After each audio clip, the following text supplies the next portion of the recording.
उडेरलाल मां ख़बर ईंदा हाल पाकिस्तान हिंदू काउंसिल तरफां उडेरलाल ते बरसात मुतासिरन में मेडिकल दवाऊं ऐं राशन जा बैग तक़सीम कया विया। उन मौके ते पाकिस्तान हिंदू काउंसिल जे सदर गोपाल कीमनानी कीमचंद कोहिस्तानी ऐं ॿियनि अवामी न्यूज़ सां ॻाल्हाईंदे चयो त पाकिस्तान हिंदू काउंसिल जे तरफां पूरो जेको फ्लड मुतासिरीन आहिनि, जेके बि घर जंहिंजा ॿुॾी विया आहिनि, जंहिंखे राशन न आहे, उन्हनि खे असां हितां हैदराबाद खां निकिता आहियूं राशन विराईंदा ऐं मेडिकल कैंप बि असां सां गॾु आहे, डॉक्टर टीम बि असां सां गॾु आहे।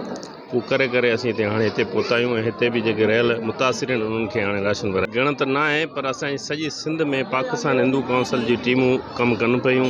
किथे मेडिकल कैंप्स लॻल आहिनि, किथे राशन विराइनि पिया, किथे लंगर पचाए बि माण्हुनि खे पहुचाए पियो वञे। फ्लड रिलीफ ड्राइव जेका आहे सो पाकिस्तान हिंदू काउंसिल तरफां जेका आहे सो स्टार्ट कई वई आहे।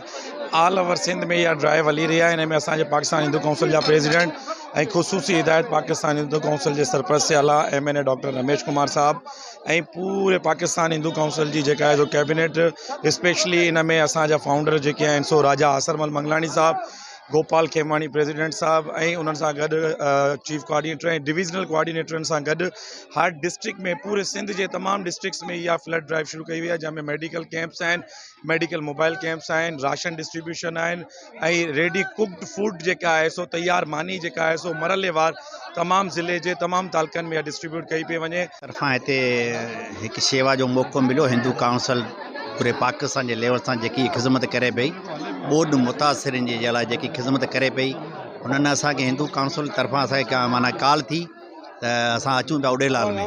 त उडेलाल में असां बीठा आहियूं। बिल्कुलु असांजी मंडली पूरी हिते आहे जेकी हिन शेवा में हिसो वठे पई। जेको कमकार आहे उहो हिते बिल्कुलु असांजी मंडली हुन सां तावन में आहे।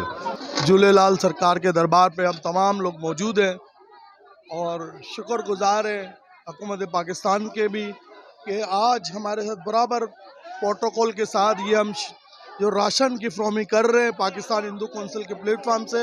हम उम्मीद रखते हैं कि इसमें तमाम मज़ाहिब के लोगों को हम भरपूर तरीके से खिदमत गुजार हैं और इसी तरह हर मुश्किल में हम हमारे मुल्क के वतन पाकिस्तान के साथ खड़े रहेंगे। हम पुलिस, रेंजर्स और पाक आर्मी के भी बेहद मशकूर और शुक्रगुजार हैं। मज़ीद ख़बरन ऐं तफ़सीलात लाइ विज़िट कयो असांजी वेबसाइट www.awamiNewsHD.com ऐं ॾिसंदा रहो अवामी न्यूज़ HD।